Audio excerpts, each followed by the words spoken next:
హెబ్రీయులకు రాసిన పత్రిక 12వ అధ్యాయం 2వ వచనం, మనము కూడా ప్రతి భారమును సులువుగా చిక్కులు పెట్టు పాపమును విడిచిపెట్టి ఆలోచన చెయ్యాలి. దుష్టత్వము మన జీవితంలో ఏరులై పారకుండా ఉండాలి అనన్నా, నీతిమంతులుగా మనం ఫలించాలి అనన్నా, మన జీవితంలో మనం అర్థం చేసుకోవాల్సిన విషయం ఏంటో తెలుసా? పాపమునకున్న బలం, పాపమునకున్నటువంటి నైజం, పాపమునకున్నటువంటి శక్తి ఏంటో తెలుసా?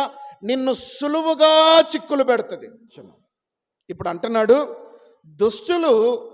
దుష్టుల మార్గము నాశనానికి పోతుంది అని కీర్తనల గ్రంథం 1వ అధ్యాయం 6వ వచనంలో చెప్తుంది.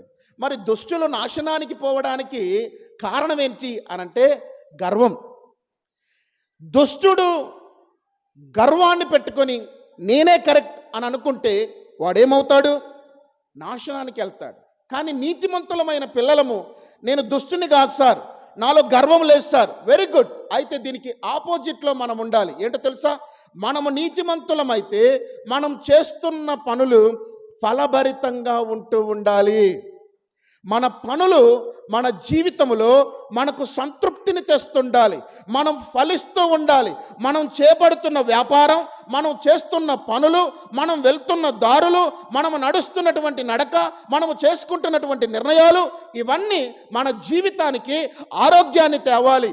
నిర్ణయాలలో మనకు సమాధానం ఉండాలి, సంతృప్తి ఉండాలి. ఇవన్నీ మనకుంటేనే మన జీవితంలో గర్వము లేనట్టు. అంటే ఏమి లేనట్టు?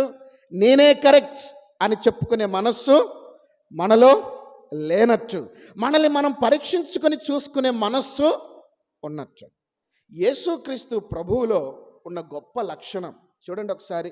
ఫిలిప్పీలకు రాసిన పత్రిక 2వ అధ్యాయం 8వ వచనం చదువుతారా?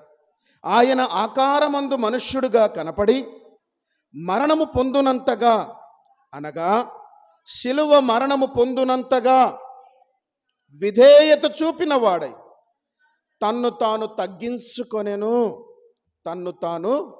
తగ్గించుకొనెను. యేసుక్రీస్తు ప్రభువులో గర్వము లేదు. అందుకే ఆయన మరణము అనే నాశనములోకి వెళ్ళలా. మరణమును జయించి పైకొచ్చాడు, సమాధిని ఓడించి పైకొచ్చాడు, చావును గెలిచి అందరి మధ్యలో సజీవులుగా నిలబడ్డాడు ఆయన. ఎందుకు ప్రవ్వా నువ్వు అలా గెలిచావు? సమాధిని ఎలా ఓడించగలిగావు ప్రవ్వా? పరలోకమునకు అధిపతివి ఎలా కాగలిగావు ప్రవ్వా అనంటే యేసుక్రీస్తు ప్రభులో గర్వము లేదు. అంటే దాని అర్థం నేనే కరెక్ట్ అని ఎప్పుడు అనలేదు ఆయన ఎప్పుడు తండ్రి కరెక్ట్ అన్నాడు. ఆయన తండ్రి అయిన దేవుడు కరెక్ట్. నా మీద సర్వాధికారం దేవుడికి ఉన్నది. దేవుడు చెప్పిందే నేను చేస్తున్నాను, దేవుడు మాట్లాడమన్నది నేను మాట్లాడుతున్నాను అని చెప్పి దేవుని ఎదుట తన్ను తాను తగ్గించుకున్నాడు. అందుకే మరణము అనే నాశనము ఆయనను బంధించలేకపోయింది. ఆయన మార్గము దుష్టుల మార్గము కాలేకపోయింది. ఆయన మార్గము నీతిమంతుల మార్గం అయ్యింది.